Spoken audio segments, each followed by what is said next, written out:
अस्सलाम वालेकुम नाज़रीन, मैं मुश्तबा हुसैन जदीद सफ़ीर टीवी आपका खैर मकदम है।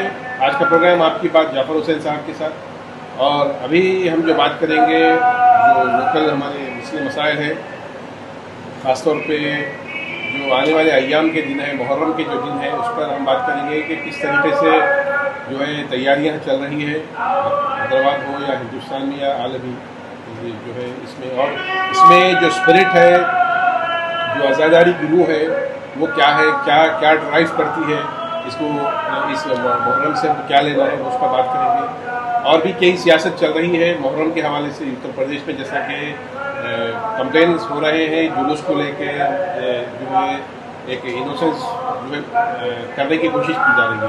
बहरहाल उस पर ही बात करेंगे। जाफर साहब का उसके जाफर साहब, अभी जो आज हम हैदराबाद में जो इंतजाम चल रहे हैं, यहाँ पे दौरे भी हो रहे हैं बीबी के अलावे से लेके कई दूसरे इलाकों में, जो है आशुल खारिजात को भी जाया जा रहा है हुकूमत की जानिब से, पुलिस डिपार्टमेंट भी जो है अपना काम कर रही है, बल्दिया भी। इस पर थोड़ा रोशनी डालिए क्या है। और आज जो म्यूजियम ऑडिटोरियम में, सालाजंग म्यूजियम में भी जो मीटिंग हुई है, उस पर भी थोड़ा बिस्मिल्लाहिर्रहमानिर्रहीम। सबसे पहले तमाम नाज़रीन की खिदमत में ईद मुबाइला की मुबारकबाद, क्योंकि ईद मुबाइला के साथ ही हम अय्याम में अज़ा के इस्तक़बाल में मशगूल हो जाते हैं। मुख्तलिफ़ आशुखाने जात को आहक पोशी होती है, कलर रोगान, यानी जो मुख्तलिफ़ चीज़ें हमारी जो आज़ादारी के रसूमात है, उस पर हम काम पे लग जाते हैं। तो आपने जैसा कहा कि यूपी वग़ैरह में बजरंग दल हो या जो भी राइट विंग्स है, देखिए बात यह है, और एक नाज़ो है, उसका नाम नाज़िया इलाही, तो उसको हम अगर हम जब भी नाज़ो कहें तो आप समझ जाए कि हम उससे मुखातिब है, क्योंकि नाम उसका इतना अच्छा है। वो नाम लेके हम उसके बारे में कुछ कहने से थोड़ा सा, इसलिए नाज़ो नाम रख दिए हैं, उसमें आप शॉर्ट में नाज़ो कह दें। नाज़ो इसलिए कहें, उसके नाज उठाने वाले शायद उसको धोखा दिए हैं, इसीलिए वो शिया मुसलमानों से थोड़ा गुस्से में नज़र आ रही है। मुमकिन है कि क्योंकि शिया लोग वफादार तो होते हैं, पता नहीं उसको किसने धोखा दिया, उसके नाज बर्दाश्त नहीं किया, तो वो शियों को कह रही है। उस पर भी हम आते हैं, और वो कहने की वजह क्या है उस पर हम पहले बात करते हैं। देखिए, ये जो अभी मुख्तलिफ हमारे मीटिंग्स हो रहे हैं, होनी चाहिए। सबसे हमारी बखास एक मुद्दमाना तमाम हमारे व्यूवर से ख्वाहिश है, गुजारिश है कि ये जो पहले अशरे माह मुहर्रमुल हराम है, ये सबसे अहम है हमारे लिए। हम इस 10 दिन को ऐसा मनाएं जैसे हमारा हक़ है आज़ादारी करने का। होता यह है कि हम इस 10 दिन में आज़ादारी तो होती है, मगर जैसी होनी चाहिए, क्योंकि अय्याम के आखिर में 2 महीने 8 दिन हम गम मना के रबीउल अव्वल में जिस तरह हम विदा करते हैं अय्याम में आखिरी के 8 या 10, हाँ, आज़ादारी को, तो उसी वो जो ताकत है हमारी, वो ताकत हमको पहले अशरे में लगाने की ज़रूरत है, क्योंकि असल तारीख़ मासूरा जो है ये 12 दिन है।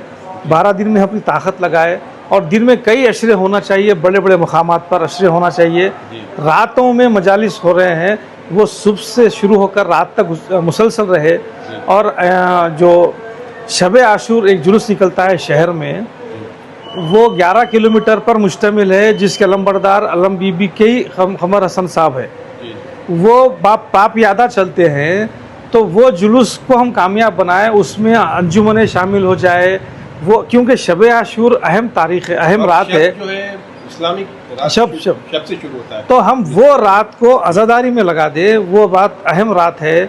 और महकमे पुलिस चाहिए कि उस जुलूस के लिए भी रास्ते फराहम करे, उसके इंतज़ाम वैसे ही करे जैसे आशूर के दिन करते हैं, क्योंकि वो भी तारीख़ी जुलूस है, और वो एक 11 किलोमीटर पर होता है। मैं समझता हूँ अगर पूरा लिया जाए, मुख्तलिफ़ मकामात से होता हुआ इतने ही एरिया में मुख्तलिफ़ मकामात पर फिरता है, और उसमें ना हाथी है, ना कोई उसमें ऊँट है, ना घोड़ा है, उसमें बहुत ताकत की ज़रूरत है, एक वज़नदार अलम है, तो उसका भी रास्ते की निकलने की ज़रूरत है। हाथी पे आप बात आई तो कहूँगा मैं, देखिए हाथी का जो काम है, सवारी अलम मुबारक वो लाने वाले लाएंगे, नुमाइंदगी करने वाले कर रहे हैं, मुख्तलिफ़ लोग दावेदार है, जिसमें सबसे पहले जो तहरीरी तौर पर MNC रियाजुल हसन अफंदी साहब बताए, वो भी हुई है नुमाइंदगी, और हमारे MBT के खालिद खां वो भी नुमाइंदगी की, मगर पहले नुमाइंदगी मजलिस की हुई थी।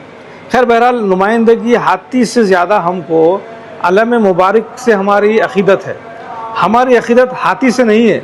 हाथी ना भी हो तो हमने जो है टेम्पो यानी एक व्हीकल में अलम मुबारक लॉकडाउन में निकले, तो मतलब ये है कि असल है अलम मुबारक, तो हम उस पर फोकस करें, उसके तक़द्दुस को बरकरार रखें। हाथी बोलकर हम अपनी अज़ादारी ख़राब ना करें। हाथी हो या ना हो, माजी में हाथी नहीं था, हाथी आया, तो हमको हाथी पर फोकस नहीं करने की ज़रूरत है। हमको अलम और जुलूस हमारा दुनिया को पैगाम है, क्योंकि हाथी तो मुख्तलिफ जुलूसों में भी निकलता है, मगर अलम की जो शान और शौकत है, जो मुक़द्दस उसका जो तक़द्दुस माब है, वो अलम मुबारक है, हम उस पर फोकस करें। और अलम बीबी में जो श्रद्धांजलि अक़ीदतमंद आते हैं, उनके लिए रास्ता मुसलसल चलता रहे। अंजुमनों के लिए बीच में एक रास्ता बना दे, मेंबर के आगे पीछे से एक रास्ता कर दे, यू टाइप में लोग ज़ियारत करते रहे और मूवमेंट चलता रहेगा, बीच में मातम भी होता रहेगा, तो किसी को तकलीफ़ ना हो। तो ये हमारी पुलिस से भी और जो सियासी ज़िम्मेदारान हैं, अलाए बीबी के है या निज़ाम उमूर मज़हबी है, ट्रस्ट है, जो भी बहरहाल ये था। अब मैं आता हूँ आज की जो मीटिंग पे आपने कहा, पुलिस की तो सालाना मीटिंग होती है कि लॉ एंड ऑर्डर के हवाले से आपके जुलूस का क्या इंतज़ाम है, क्या शिकायत है। तो अब यहाँ पे कितनी शिकायतें की गई, क्या आपने मुतालबात मनवाए गए, वो तो मुझे पता नहीं है, मगर उसमें रियाजुल हसन मनसी अफंदी साहब जो है एक दरख्वास्त दिए कमिश्नर को कि नाजिया इलाही एक औरत है जो हमारे मुहर्रम को, हमारे जुलूसों को मुजरा कह दी, खुदा उसको लानत करे उस मलूना औरत पर, उसके ख़िलाफ़ कंप्लेंट दी गई है। तो पुलिस उसमें क्या हरकत में आती है, ये एक आज का था। अब मैं आता हूँ नाज़ों के हवाले से। देखिए, ये नाज़ों जैसे जो भी लोग हैं मुहर्रम पर हमले कर रहे हैं, जुलूस पर, मातम पर, इनको इस बात का खौफ हो गया है इस साल कि इनका जो थिंक टैंक था, इनका जो नमूने अमल था, जो आइडियल मुल्क था, वो इनका जो बाप था, वो इज़राइल था। तो इज़राइल जो दुनिया का नाकाबिल तस्खीर था, उसको जलील और रुस्वा कर दिया ईरान ने। तो ईरान के पास क्या स्पिरिट थी, क्या ताकत थी, वो थी अज़ाए इमाम हुसैन अलैहिस्सलाम।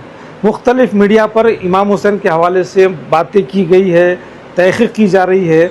तो दुश्मन को ये पता चला कि शियों के पास जो ताकत है वो है मुहर्रम, अज़ादारी।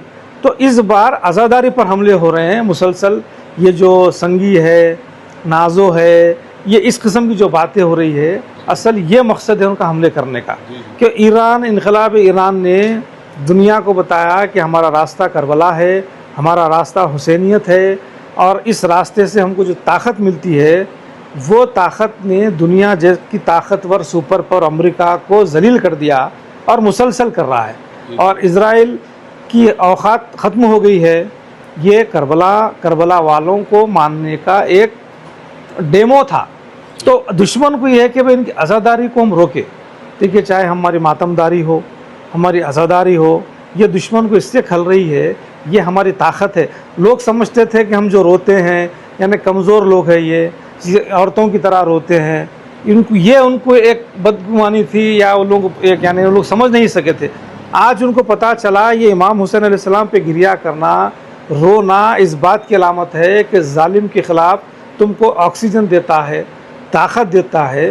तो इसको रोकने, हमारी अज़ादारी को रोकने नाज़ो जैसे और भी कि भाई इनका अलम का जुलूस को रोको, इनके सवारियों को रोको, इनके जुलूसों को रोको। ये इसलिए कोशिश की जा रही है कि उनको पता चल गया है कि ये बहुत बड़ी ताकत है।